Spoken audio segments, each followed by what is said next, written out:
And welcome to Dakota Test Prep Question Walkthrough. In this video, we're going to do a question about conduit fill. This one's a little spicy, so strap in and feel the G's, Marge. All right, what size of rigid metal conduit is required to hold 6 RPV 90 unjacketed 2000 volt number 12s and 4 TW number 14 solids? Now, as with all C of Q questions, we always ask 3 questions. What is it asking for? What do we have? What do we need? What is it asking for? What do we have? What do we need? So this one's fairly simple. What is it asking for? Conduit fill.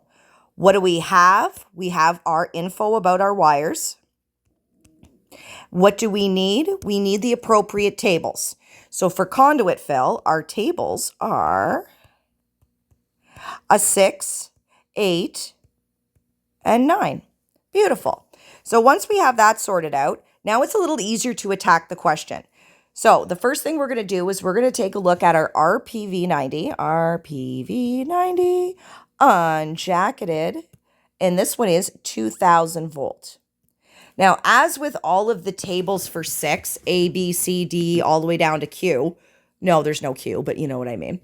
You have to pay attention to whether or not it's jacketed or unjacketed and what the voltage is. There are numerous tables which are exactly the same, except the voltages are different. There's a couple of tables that are exactly the same, except some of them are jacketed and some of them are not. So you absolutely have to be certain you've picked the right table. Otherwise, you're not going to end up with the right answer.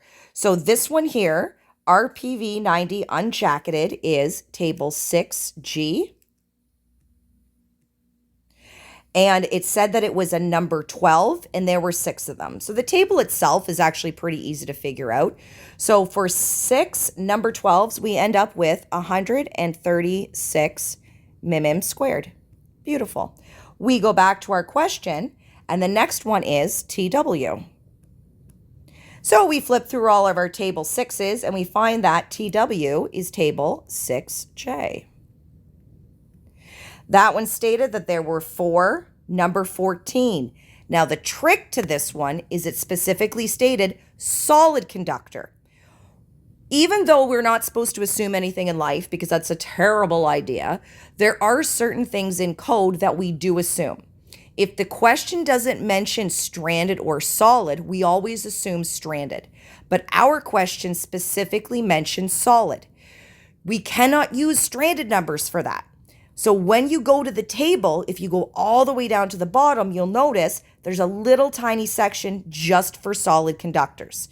And solid only comes in sizes 10, 12, and 14 gauge.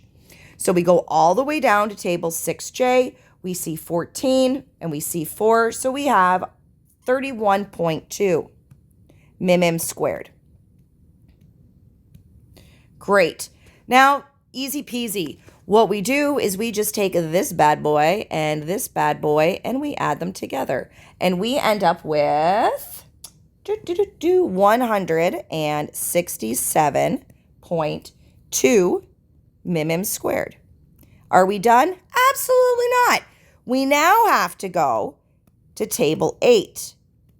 Table 8 is going to let us know what type of fill. Can we do 53%, 40%, 35%? 99% of the time, it's going to be 40%. But of course, the C of Q really wants to mess you up. So you absolutely need to go to table 8 just to double check that you are going to be using 40%. And in this specific question, yes, we are going to be using 40%. So 40% of fill, which means because it's 40%, we then go to table 9G. Table 9G is our 40% fill table. This question specifically mentions rigid metal conduit. So we go to the rigid metal conduit. We go all the way down until we find 167.2. Obviously, we're not going to find that exact number. So we go up to the next highest number. And the next highest number in that case is 229.02. And that is trade size 27. So the answer for this one specifically, trade size 27. One of the other things the C of Q might do is instead of giving you answers as trade size, they might give you the answers as 3/4 inch, 1 inch, 2 inch, etc. You need to know that even though table 9G gives you trade size, if you go all the way to the front of the book, there's a little baby table which converts trade size to our inches. So even if you have your trade size, that's okay. Don't panic. Go to the very beginning of the code book. It's around page 35 or so. And there's a teeny tiny little table which tells you the conversion for trade size to inches. And that, my friends, is how we do conduit fill.